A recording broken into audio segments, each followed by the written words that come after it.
create all the nodes and edges in the snap graph. It's like how it works.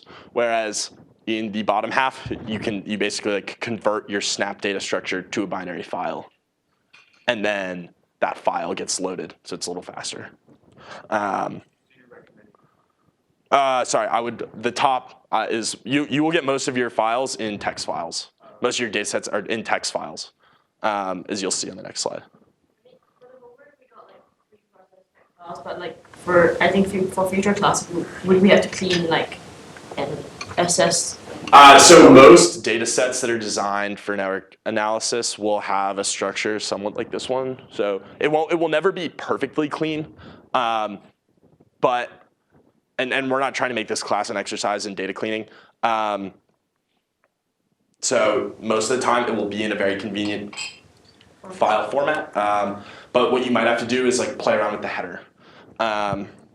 Header a little bit sometimes. And then, so yeah, just to continue on, like this is an example of a text file that you would get, that has a graph. And the snap load edge list function assumes when you give a .text file, it assumes that every single row in the text file encodes one edge. And it ignores the rows at the top of the file that have hashtags, pound signs in front of them.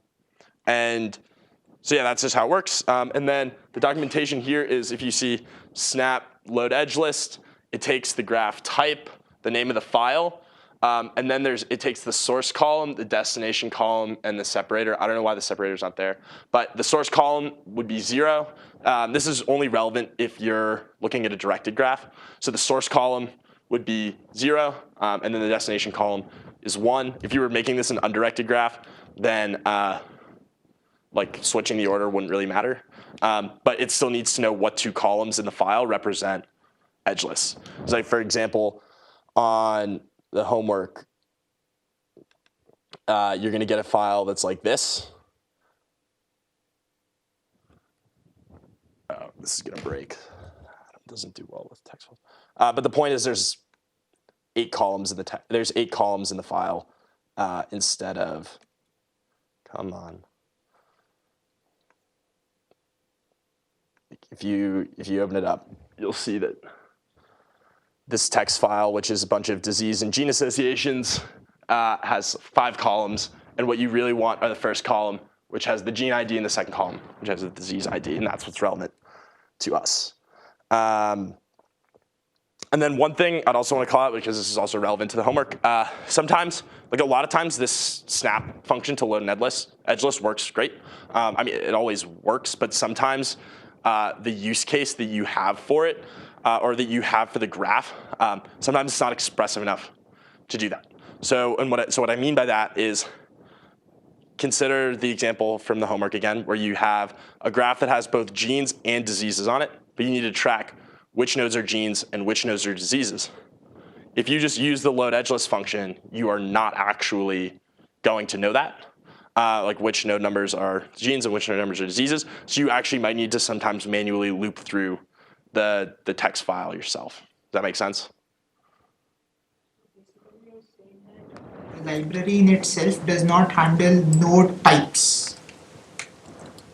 So yes, you can, for example, like in multigraphs, you can add node types or node attributes, but sometimes I think it's just easier to loop through, to use secondary data structures. It's probably not the best code style, but in terms of getting it done, like in terms of your code working quickly and you know it working, I think that like having supplementary data structures is fine.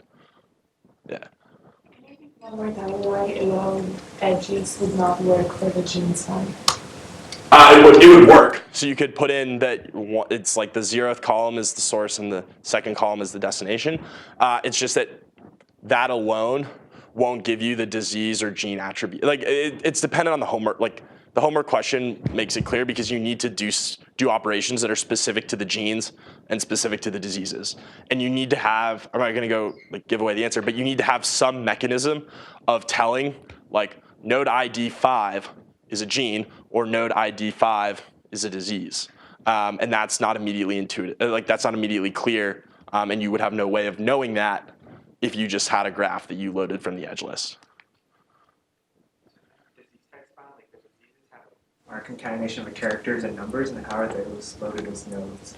Yeah, so that was what I was saying earlier. So you actually can't in Snap the node IDs have to be integers. So you have to do a little bit of manipulation. Okay. So then would load edge list not? Would it? Yeah, so it would work? return -1 or throw an exception. I forget which. Anything else? So generally each node will have a feature set, right?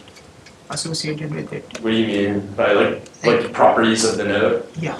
Yeah, so in the undirected in the Snap undirected graph type and in the Snap directed graph type, they will just be node IDs with a set of neighbors.